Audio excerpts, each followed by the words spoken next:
Hi, everybody. Happy Friday. It's Kristen with the Williams team in Austin, Texas, giving you our weekly economic and housing update on what's going on in the real estate market, but also just more overall what's happening in the economic from an economic perspective. And I just got off a long conversation with a group of top agents with Gary Keller.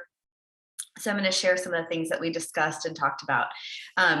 Economically, the U.S. economy is actually doing quite well, and so there's a, it's related to housing. Things are very different, but when we're looking at the overall economy, like GDP is right at that 2% number, which is a really healthy GDP growth, right?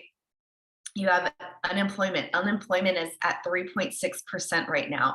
So in order for us to have a really healthy employment, like 6% is that line of healthy employment. So we're well below that.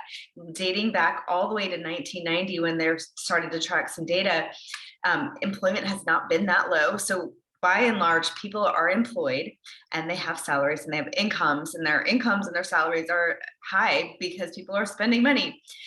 We also look at inflation, and that inflation number is slowly coming down, but it is not coming down fast enough. It needs to be at that 2% line, and we're at 5.3% and then 4% for CPI. So the inflation is just not falling fast enough. And then the fourth thing that we look at is the cost of borrowing money. And the cost of borrowing money is extremely high. And in the past, maybe like 16 months since last April, the cost to borrow money has grown significantly because rates have been held low and were low for such a long period of time. So now that the cost of borrowing money has gone up so substantially and is likely going to have two more interest rate increases this year, that's where the housing market has been impacted, because housing, which is the industry I'm in, is the one thing that is really tied to the cost of borrowing money, because most people are getting a mortgage when they're buying a property. So there's so many other indicators in the US economy that are very strong, but housing is really taking a hit. So in Gary's words, Gary says the housing market is in a recession. The rest of the US economy is really not in a recession, and whether or not we go into a recession is still yet to be determined. I listened to another economic housing or forecast, and they said that it's possible we will see a recession later this year. If so, it'll probably not be a very steep recession, which would be good for people. And being in a recession is not good for people. And Gary pointed out that the economy overall probably needs a recession in order to slow things down, because the economy is still growing, people are still employed, people are still spending money, inflation is still very high. So we're not quite sure what to do. The only lever that the government really is using to slow down the cost of slow down the cost of goods and services and inflation is the cost to borrow money. That's not really stopping people. And he gave the example, like you go out to dinner, you're probably paying cash or putting that on your credit card, but you're paying that credit card bill off. So that isn't really impacting your overall lifestyle. But what is impacting you is whether or not you're able to afford a mortgage. And I'll give an example. We have got a client whose house is on the market, and values were really high when the cost to borrow money was really low. But now that the cost of our money is really high, the values are starting to slip because buyers really buy homes based on their mortgage payment. They don't really buy homes based on the sales price of the home. They look in this specific range and say, can I afford a home that I want to live in, and I want to buy in a neighborhood I want to live in a neighborhood I want to buy in.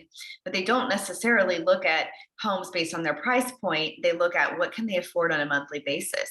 And when the cost of goods and services has gone up substantially and the cost to borrow money has gone up substantially, it makes it a lot harder to pay these higher prices. So that's why we've seen home values, especially in Austin, Texas, because we had such high rapid appreciation.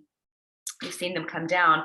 We've seen a lot of resistance to paying these higher prices. So sellers, if they want to sell a home right now, really have to be mindful and accommodate what that payment's going to look like. So I'm looking at possibly making an adjustment on the price of this one listing, and we run the mortgage payment, say, okay, at this price, someone who's putting a 5% down, putting 10% down, or putting 20% down, the mortgage that they would pay is on a $515,000 home at 7% interest rate at 5% down.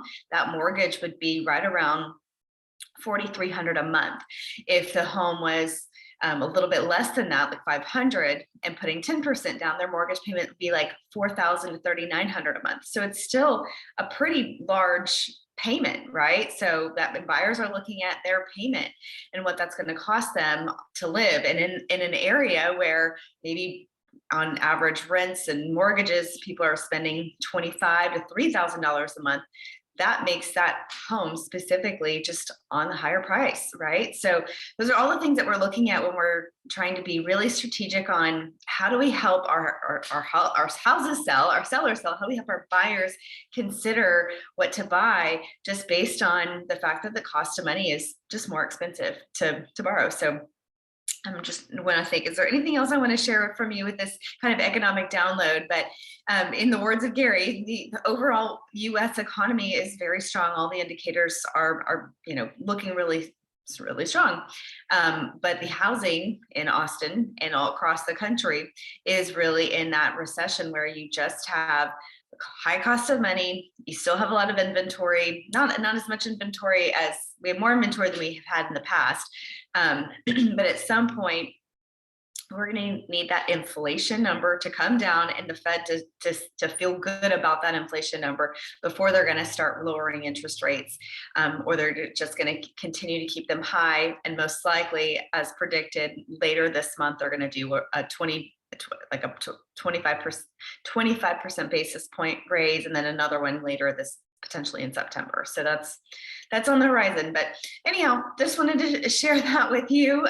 Feel free to reach out if you have any questions at all, and we are here to help, and to have a wonderful weekend.